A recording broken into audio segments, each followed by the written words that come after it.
Nosso primeiro Conversa com a Fátima de 2023 já está no ar e o episódio de hoje é patrocinado pela editora Antofágica.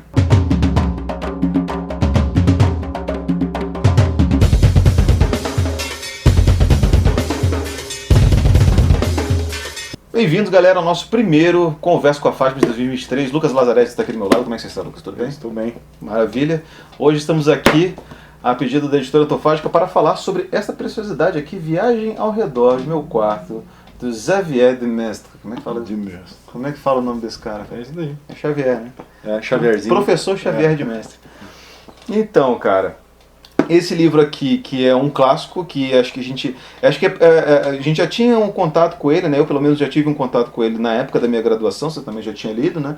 E a gente pôde aí refazer essa leitura com essa edição nova, que está muito bonitinha e que está com desconto no site da Antofágica com o cupom do Livrada. Coloque lá Livrada25, que dá 25% de desconto até o dia 5 de março, né, para vocês pegarem com desconto. E também aproveitem que aqui aqui o meu já não tem mais a cintinha, mas aqui também vem de graça aqui na cintinha uma videoaula com a Leda Cartoon também, que está muito legal. Então fica aí a dica para vocês, beleza?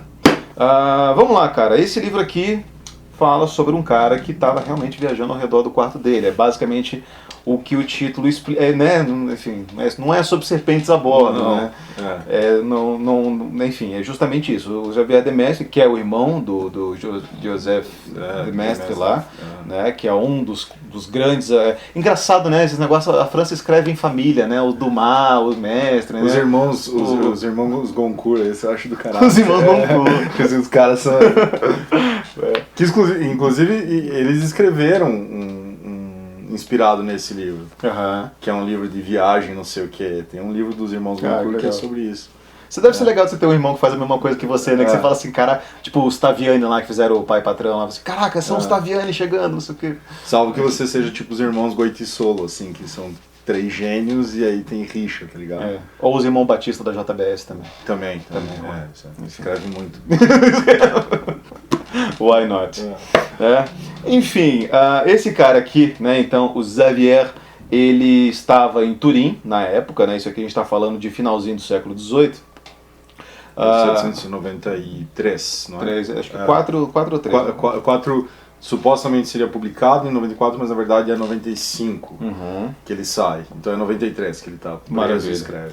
Então assim, o Xavier é militar, estava em o reino de Saboia, a casa de Saboia tinha mudado sua capital ali para Turim, que é o reino de Córcega e Saboia, que pegava a ilha e aquela região ali, meio Itália, meio França, meio a gente não sabe que porra é aquela. Exato. E tinha mudado para Turim porque Saboia tinha sido tomada por uns caras que estavam curtindo usar um negócio chamado guilhotina, que era uma novidade, é a febre, cara. É a febre. Vocês lembram quando começou o Tamagotchi? Assim, tipo e todo isso, mundo tinha um Tamagotchi? Todo mundo na França nessa época tinha uma guilhotina também. É tipo quando o pessoal descobriu o fogueira. Aí eles assim, não, agora a gente vai queimar uma galera aqui. Exato.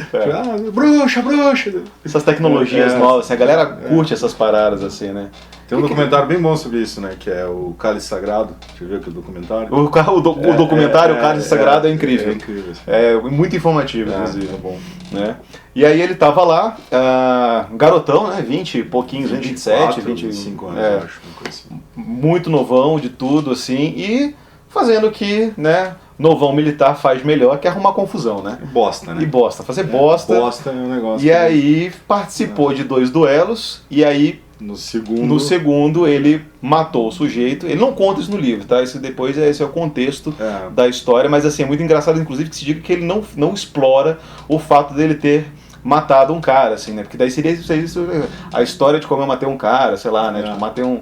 né? Enfim. Tipo, meu tio matou um cara. Meu tio matou um cara, né? Exatamente. Mas, no caso, ele, né? Ele é punido disciplinarmente. Ele é, vamos dizer, ele é nobre, como o irmão dele. Costas quentes. E ele tem costas quentes, então ele não recebe a punição que deveria ser. Porque os duelos existiam ainda, mas eles estavam deixando de existir.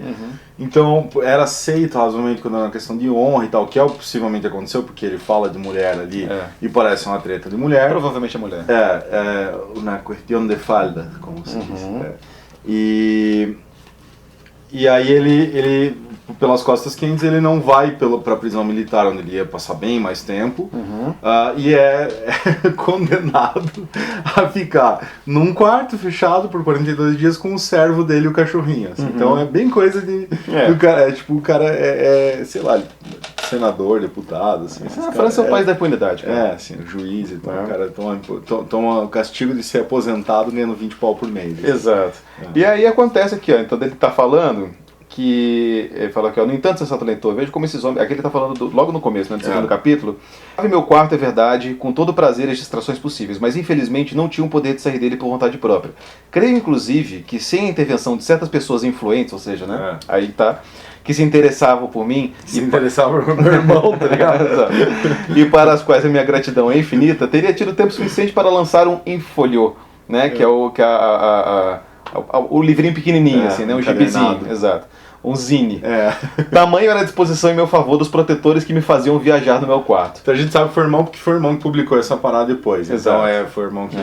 Joseph Demestre, inclusive, que já viu aqui a resenha que eu fiz do Aniquilado, do Welbeck, né? O personagem do Welbeck passa bastante tempo do livro lendo o irmão do Xavier.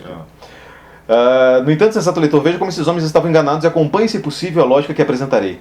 Haveria algo mais natural e justo do que estrangular um sujeito que pisa no nosso pé por desatenção, ou deixa escapar um termo ofensivo no momento de raiva, motivado por nossa imprudência, ou ainda, que tem o infortúnio de agradar a nossa amante? Dá a entender que é meio por aí, né? Você assim, pô, alguém agradou minha amante, né? Alguém, o cara foi lá e passou um lero e daí o cara não gostou e... Enfim, E depois a tônica da amante volta, continuamente ele fala de... São duas mulheres que ele tem nomeia. a Rosaline e a Madame de Roucastel. De Roucastel, que ele tem algumas ereções ao longo do livro, onde ele lembra dela e fala... mas enfim... formalmente o livro é composto desses 42 dias, que são os 42 capítulos, só que os 42 capítulos não correspondem um a cada dia. Poderia muito bem que ele tivesse escrito isso... Um diário. Ou que em 2 dias, assim. Porque alguns capítulos são bem curtos, na verdade, 1, 2 páginas, eles têm, ele só escreve um troço assim para acabar com o tema que ele tinha falado antes. Então vocês não vão encontrar exatamente um diário, né? Não é isso, assim, são mais anotações soltas do que ele vai... É engraçado, porque ele vai tanto rememorando coisas, quanto projetando através de uma espécie de devaneio, de especulação, assim, porque ele faz... E aí o que a gente estava falando antes, talvez o elemento central é tergiversação. Esse cara está evitando falar das coisas, como a gente viu aqui no começo. Ele não fala do duelo em si, ele não fala... das pessoas influentes, quem são essas pessoas mesmo influentes. Da Madame do Castelo, ele não fala dela, assim, qual que é a relação que ele tem com ela. Nada fica muito claro aqui. Ele tá o tempo todo, ele descreve uma coisa e passa para outra, quando chega num ponto, e mesmo na parte mais, digamos, sentimental, que é quando ele vai falar, pô, eu também já sofri, eu perdi um amigo e tal, que era um amigo que foi pra guerra com ele. Bem bonita essa parte, inclusive. É bem bonita essa parte, que a gente dormia junto na mesma... barraca e foi junto pra guerra. Ele não conta o que aconteceu com esse amigo, né? Ele só conta que ele sente a dor da perda do amigo, que agora, nesse momento de solidão ali, ele sente a falta desse amigo que poderia estar lá dormindo com ele. Dormindo com ele, dividindo a cama, essa é da guerra, né? Aquela então, coisa meio fim, né? E aí, cara, interessante também da gente notar que, assim, aqui muito a gente tem também, inclusive nos paratextos e desde a apresentação até os textos finais, todos eles tratam... O que foi? O Murilo pegou um mosquito. Você pegou um mosquito, Murilo? Na mão? Ô, louco, cara. Ele se sentiu orgulhoso, deu pra ver. Ele ficou feliz, ele tá feliz. Deu pra ver a cara dele. Ele tá sorrindinho. Ele pegou assim, fez, ele olhou pra mim e fez... Quase um Dragon Ball Z, assim.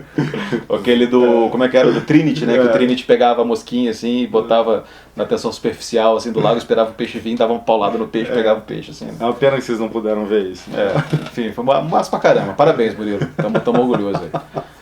Mas é muito interessante a gente notar, assim, também que esse livro aqui, ele é muito comparado nos paratextos com o Machado de Assis. Tem uma linha, né? Tem uma linha que vai do Lawrence Sterne, daí o Diderot, O Diderot não é mencionado uma vez só num dos paratextos, muito rapidamente.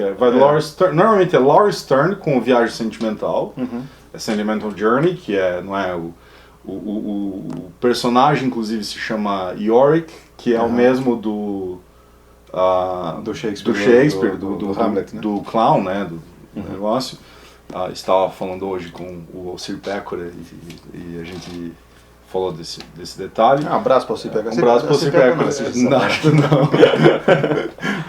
Mas e aí depois o Stern, o Laura Stern, o Mestre, seria o português, o Garret, o Almeida Garret, e o Machado de Assis. Mas é porque assim, esses quatro, mais o Diderot, eles são o tema ali do livro lá do Rouanet, O Riso e Melancolia, que ele fala sobre o que seria uma forma xandiana, né? Que é a forma zigue-zagueante de você escrever meio solto, assim, né? Moleque soltão. É uma espécie de fluxo de consciência que você... é o stream of consciousness, que você teria sido criado nesse momento como uma consequência de um apelo à subjetividade, portanto, precisamente do que ele vai brincar aqui, do lado da alma, do espírito, não sei o quê.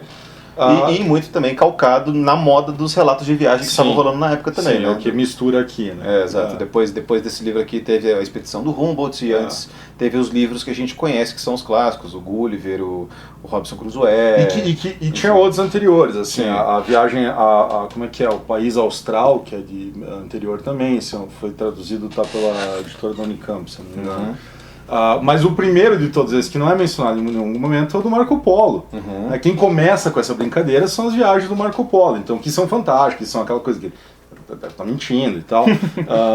Nunca foi porra nenhuma. Mas essa coisa tem uma de você mentir em relatos de viagem é normal, clássico, né? Claro. Até o Robert Capa aí com os relatos de viagem ligeiramente fora de foco dele, assim, é um livro que você lê e fala, nossa, cara, que mentiroso da hora esse cara. Mas alguns não, né? O Humboldt não. O Humboldt é um cara que trabalha com biólogos, sei lá, então, um cara incrível. Mas era muito comum esses relatos, e o do Capitão Cook, por exemplo, que é um nome fantástico. Capitão Cook. Mas, enfim, isso era uma tradição. Então tinha a tradição do relato de viagem por um lado, tinha uma tradição desse String of Consciousness, que não está nem necessariamente no Stern, no Viagem Sentimental, está mais no Tristan Shandy. Que é isso, é um cara que começa... Mas no Viagem Sentimental já é mencionado o fato dele, tipo, não ter uma narrativa linear daquilo que você espera que seja, né? Uma narrativa ele nem relata nada que seja assim, ponto turístico, nada. Ele tá falando ali de... Ele fica falando umas ruas meio nada a ver e tal. É tipo aquele programa do Bruno de Luca que passava na Multishow, que o Bruno de Luca ia pra uns picos caídos pra caramba e ficava tentando pegar quem quer que estivesse recebendo ele no país, assim, ele ia pro México, aí ele fala assim, galera, tô aqui numa baladinha irada com a fulana aqui, daí tipo, tá aí abraçando uma menina super desconfortável, e uma balada caidaça, assim, sem ninguém dentro, assim, ele achando tudo muito maneiro, assim. Ele é o Bruno de Luca. Enfim, o Bruno de Luca é o programa xandiano que a Multishow teve aí durante um tempo, assim, né? Mas o Bruno de Luca, claramente influenciado pelo Stern, fez com certeza. O roteiro é todo o pessoal ali, o Bruno é um grande conhecedor de Stern, de toda essa tradição literária. Ele não ia achar que ele estava inventando isso aí, né? Não, a menor possibilidade.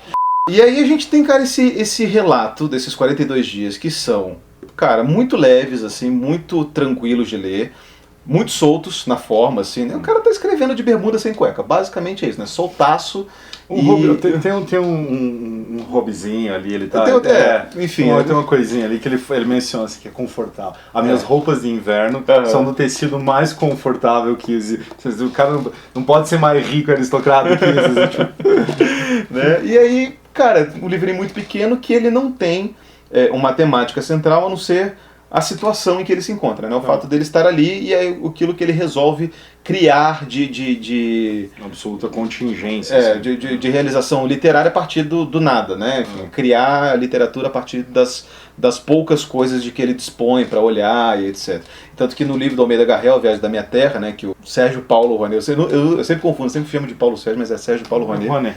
O Rouanet fala no livro assim, que o Garret, no começo do Viagem da Minha Terra, ele fala assim, se aonde o Messi tivesse um clima bom como tem aqui em Portugal, ele ia estar olhando pela janela, porque Portugal não caralho, não sei o quê, o cara começa a falar de Portugal. Caralho. Portugal é o caralho, né? Eles falam isso bastante e tal.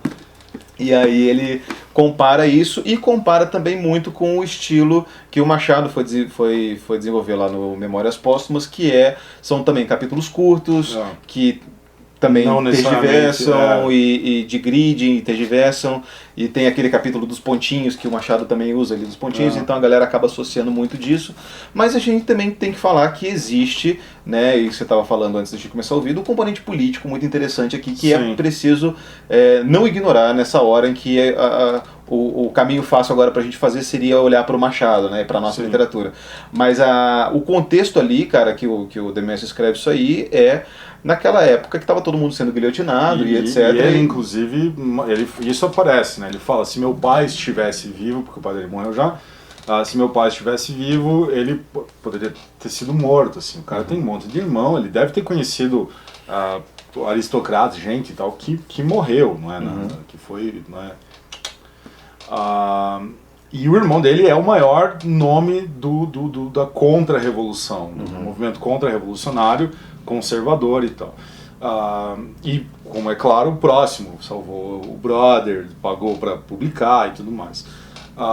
Então, esse elemento político não tá, quer dizer, a gente não está tirando isso do nada. Aparece aqui no livro, é claro, e ele parece estar indicando, inclusive, esse detalhe, assim, porque ele quer voltar, ele é soldado, ele quer voltar de uma vez, porque tá rolando treta lá, ele quer, né, depois o Demésio tem que fugir, ele vai morar em São Petersburgo, ele vira pintor lá, ele reclama que, né, não tem mais casa, então, uma coisa que aconteceu com muitos desses aristocratas era ficar, enfim, reclamando que eles tinham perdido tudo, assim. E aí dura um século e meio esses filhos da puta chorando por terem perdido as coisas, assim. Mas esse elemento político aparece aqui como uma forma, vamos dizer assim, há uma forma zombeteira, um cinismo, que ele está olhando para o outro lado e falando, olha, vocês não são aquilo que vocês pensam. Isso talvez se manifeste na tese que ele aparece já no começo, a grande tese dele. Que é a tese que ele solta ali, depois vai usar ela mais ou menos ou não, que é de que o ser humano é constituído por duas partes, né, um dualismo, sendo que uma cabe à alma, o espírito, a razão, consciência, como a gente queira chamar, não é?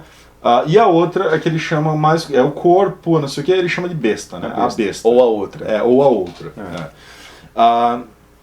Que não é nada de novo, quer dizer, aqui é uma coisa que ele está claramente tirando de uma tradição, vamos dizer, mais imediata ali da época dele, que está presente nos filósofos iluministas, que tá no Rousseau, por exemplo, que está, não é, esse dualismo está presente na modernidade, mas remonta até Platão.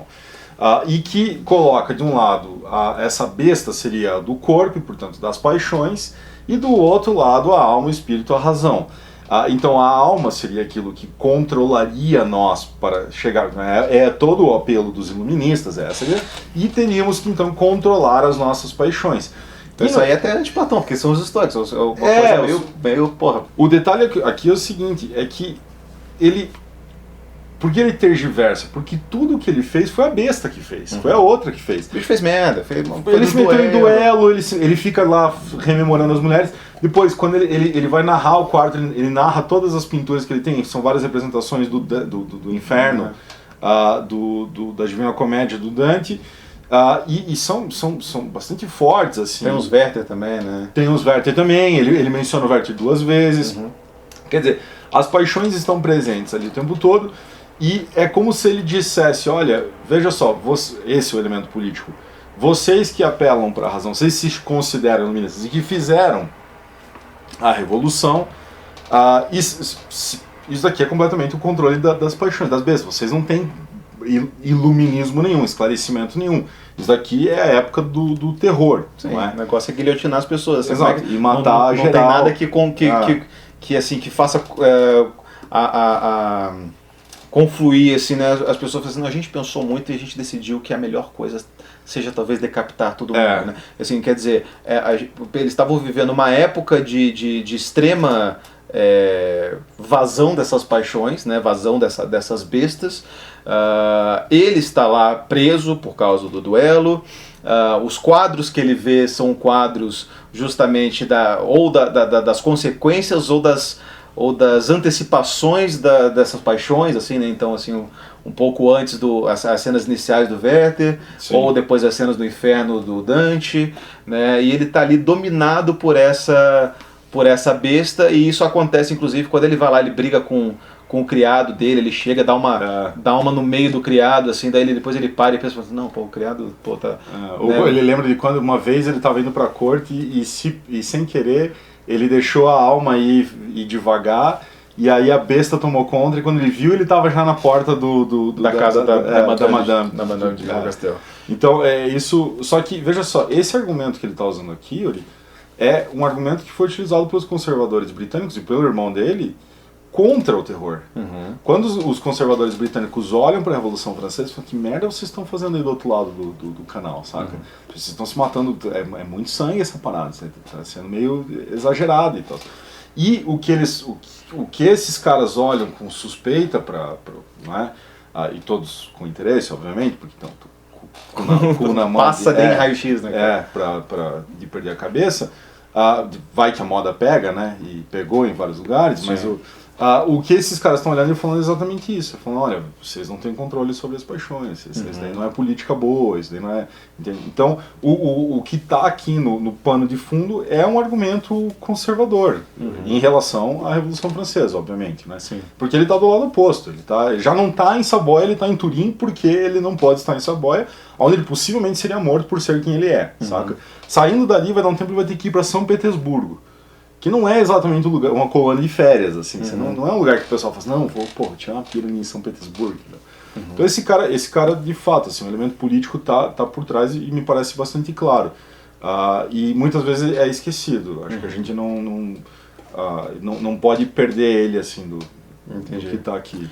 Agora é legal, né? Porque se a gente lembra, assim, a aula de literatura da tia Marocas, assim, da escola, que ela fala das correntes literárias, fala uma é a emoção, a outra é a razão. Uma é a emoção, né? Não tinha essa parada, né? Que aí você tinha o romantismo, que era emoção, depois vem o realismo, que não sei o quê. Então parece que as correntes literárias estavam sempre se contrapondo nessas tendências uma à outra, né?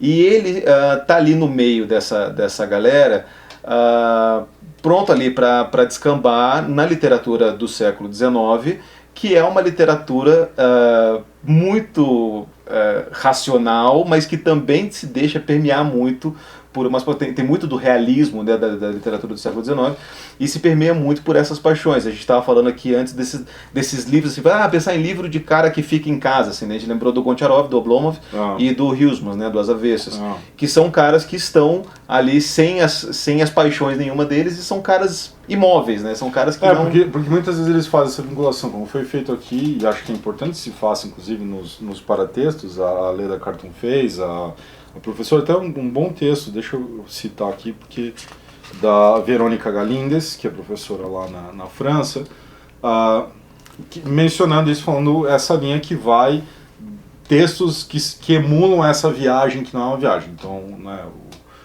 o Gaia é um desses, o Brás Cubas faria mais ou menos... O Brás Cubas não, Memória... É o Brás Cubas, né? É o Brás Cubas. Não, Memórias Póstumas, isso. De Brás Cubas. Então, que eles fariam isso, mas quer dizer, esses são os imediatos, né? Os textos que tem viagem como a temática. Como ela falou ali, tem vários que tem uma lá de rodapé e coloca isso. E que mencionam um outro, né? Essa é importante, inclusive. Mas o Goncharov, por exemplo, não está nessa lista. O As Avessas, do Huysmans, não está nessa lista. Mas são textos que poderiam ser colocados num exercício de literatura comparada, crianças, porque eles são personagens afins. São aristocratas ou são descendentes de aristocratas. Aristocracia decadente, assim. De uma aristocracia completamente decadente, que perdeu o lugar de mundo, o Zeitgeist não é mais dela. Não é só perder os privilégios, não é perder o servo, né? Porque o cara ainda tem ali um servo, né? Mas ele perdeu a panca, né? Ele não tem mais. E que agora fica uma espécie de imobilidade completa, não é? Porque o Goncharov é isso, assim, é fantástico. Assim, o cara fica... oblomovismo, né? Que é justamente essa imobilidade que é, assim, muitas pessoas acusam, né, o Goncharov de antecipar às claras o arquétipo que alguns anos depois o Turgenev ia escancarar com o Diário do Homem Supérfluo, né, que é o segundo maior arquétipo da literatura russa. Né? Primeiro você tem o homem pequeno, né, o Malenko Tilavek lá, e depois você tem esse homem supérfluo, que é justamente esses filhos de oligarcas que foram super bem formados, foram super bem instruídos e acabaram em empreguinhos do governo, né, ou militares, etc. Né? E por falar nisso, é bom que se diga também que o Xavier de Mestre é um militar, né? E o militarismo é justamente a ausência teórica da besta, né? Você então, é só disciplina. Esse é o paradoxo, né? Porque de um lado ele é, vamos dizer, é a disciplina, que portanto seria a razão, né? Mas na realidade, na prática, é a própria besta acontecendo o tempo todo, né? É movido por paixões, por irracionalidade, por burrice, por completa falta de senso, por incapacidade de concentração, por lapso cognitivo, por, como que eu vou chamar, anomalias físicas, por o que mais que a gente pode atribuir? Assim? Uma subnormalidade perene que invade todas as áreas da experiência. Assim, que é uma desumanização completa, a ponto daquilo ali não estar mais na cadeia da natureza e poder e dever ser completamente extirpado do universo, né? E ele faz isso, e no final, a última coisa que ele fala, inclusive quando ele está saindo, veja, ele faz todo... Ele termina com ele... O que é o último capítulo? Porque ele fez todo esse negócio com a filosofia, é um cara que sabe, ele possivelmente teve formação, ele leu alguma coisa, apesar de militar, que normalmente é burro, leu alguma coisa. Isso acontecia, criança, assim. Parece os militares antigamente liam existia um tempo onde houve pessoas que eram... Hoje, inteligência militar é uma contradição em termos, né? Inclusive tem aquela coisa no golpe de 64 que a turma do Castelo Branco era a Sorbonne, né? Os caras chamavam essa turma que deu o golpe, né? Que não era a galera do outro brother lá, que eu esqueci o nome. Que ela chamava de Sorbonne porque eram os caras lidos, assim, eram os caras mais refinados. Que deve ter sido o cara que, sei lá, leu um jornal a vida dele, assim. Mas, enfim, ele demonstra, ele fala do Locke, ele fala né, traz vários nomes. E esse último capítulo, quer dizer, ele está prestes a sair, e ele traz um monte de... Traz o Platão, traz o Locke, traz um monte de filósofos, médicos e tal, né, Hipócrates, para conversar, porque seria, então, como que a apoteose do uso da alma que ficou ali trancafiada, 42. Só que o que eles chegam à conclusão é nenhuma, assim, é conclusão nenhuma. Esses caras debatem, não chegam à conclusão. E aí a última coisa que ele fala então, ele está indo, assim, saindo, né, quando eu jamais percebi com tanta clareza que sou duplo, né, então, né, e aí ele está indo das portas, já consigo sentir um sobressalto, é assim que antecipamos um gosto ácido quando cortamos um limão para comer. Minha besta, minha pobre besta, cuide-se. Quer dizer, largou a besta de novo, voltou a ser militar e... Tá pronto para armar o Batista novamente. Galera, armar o Batista é uma gíria nova que a gente tá querendo fazer colar, tá? Armar o Batista quer dizer fazer merda, arrumar um programa ou o número 2 no banheiro, tá? Então qualquer uma dessas 3 acepções aí você pode usar. Veio do Arnaldo Batista, né? Por causa, enfim, armar. Porque alguém um dia falou Arnaldo Batista, alguém entendeu Armado Batista. E daí ficou, Armado Batista? Não, vamos armar o Batista. Então o cara tá indo ali, pronto para armar o Batista de novo. Entendi. E indo porta fora, né? Sinal assim de que não foi exatamente um castigo, assim, uma disciplina, uma punição disciplinar que teve algum tipo de transformação nele, né? Ele acaba sendo assim um antipunitivista ferrenho nesse sentido. Contra ele mesmo. Contra ele mesmo, né? Fala assim, essa parada de prisão não funciona, a prova sou eu mesmo, né? Tô aqui. Fiquei aqui preso com o meu cachorrinho no meu quarto, comendo bem e tal, queimando o dedinho no negócio do fogo. Se eu que fiquei aqui numa boa, já tô pronto pra fazer merda de novo, imagina quem tá ali na pior, né? Enfim. E aí ele sai, né, pronto para deixar que a besta retome o seu lugar na vida, né, e deixa ali aquelas entidades todas ali na imobilidade elíptica da filosofia, assim, querendo falar assim, né, que é meio uma coisa também muito própria da classe dele, né, que é falar assim, essa galera que fica pensando aí, o negócio Porra nenhuma. O negócio é ação, cara. Eu sou um cara de ação. Eu sou um cara de atitude. Eu tenho pegada, etc. Né? Então a gente tem esse Mas final. ao mesmo tempo essa coisa que também é de recuperar. Ele mostra que ele conhece os clássicos. Ele sabe, ele tem esse ufanismo de um certo classicismo que é um classismo, né? Que é mostrar eu sou aristocrata, veja só, entendeu? Eu sou... Mas aí ao longo do livro a gente vê, né? Eu tava falando que ele trata mal lá o criado dele, daí aparece um cara na janela, daí ele trata mal como se fosse Vem um brother pedir esmola e dá esmola. E aí ele lembra que é um outro cara que ele já conhecia, e o cachorrinho vai lá, faz uma festinha e fala, putz, é o cara, não sei o que, né? Ele tá ali trancado, ele fala assim, aí ele vê uma pessoa e fala assim, aposto que essa pessoa é uma bosta. Daí 30 segundos depois ele fala assim, não, pô, bosta sou eu. Sou eu, sou eu. É um sentimento comum, assim, a várias pessoas. Essa é do caralho. Ele faz isso 2 vezes, né? Já aposto que esse cara é um merda, assim, né? Mas eu que sou um merda. Não, exato. Enfim, cara. Quem nunca, né, passou por essa? Quem nunca passou por essa, né? E aí a gente tem, né? Quer dizer, quem nunca não, tá. Não, tá cheio de gente que nunca passou por essa. Não, tava precisando, inclusive, né? Mas não vai passar por essa tão cedo. Tem uma rede de proteção aí, um certo discurso autoafirmativo, laudatório agônico aí das redes sociais. Aquela capital do publicitarismo no mundo, né? Sim. Né? Etc. Então tá, cara, a gente tem aqui este livrinho muito interessante, né? Que a gente recomenda a leitura aí pra vocês. Gostou de reler esse livro? Gostei bastante, cara. É divertido o estilo dele, né? O jeito como ele escreve, dá pra ver que ele é bem molecote quando ele tá escrevendo isso, mas ele é muito elegante também, né? E acusaram ele de escrever um francês ruim, assim. Acho que deve ser... Os franceses têm isso, assim, se você não é o cara lá da corte e tal, de Paris, não sei o quê, os caras, não, você tem um acento que é pra dizer você é interiorano, provinciano, qualquer que seja. E ele vem de um lugar que fala um francês e fala, não é, possivelmente é poliglota de pequeno, assim, francês, italiano, o que quer que... Mas é bem escrito. Não, né? É super bem escrito, isso que eu não entendi, assim, quando o cara falou que babaca, assim, porque é divertido. E eu acho que ele se sustenta justamente nisso, né, de ser um cara muito vívido, assim, muito cheio dos insights ali, muito de colocar as coisas, e isso se configura e se demonstra não só naquilo que ele usa de material para fazer o texto dele, mas também na forma, na escolha de palavras, as construções que ele faz ali, né? Então acaba sendo, acima de tudo, também um livro muito bem escrito, um livro muito gostoso de ler, né?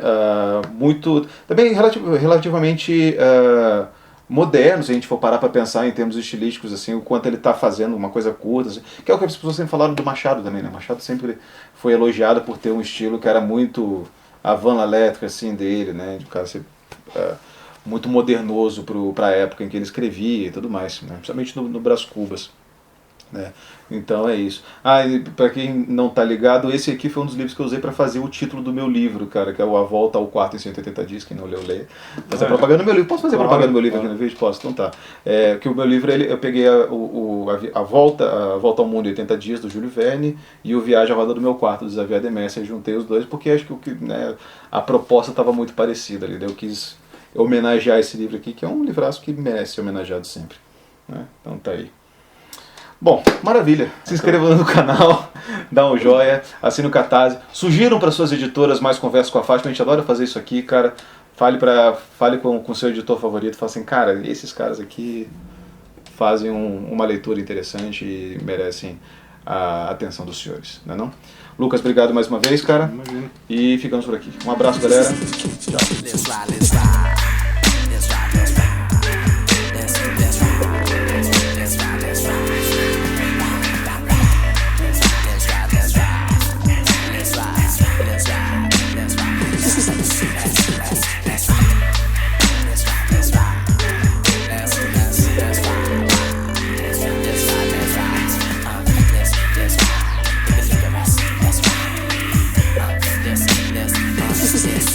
Represent M-I-A-M-I. Drive like a semi. Am I just another brother like a lover like am I? Think not, blink not, to drink. I don't need your drunken recipes for liquor when you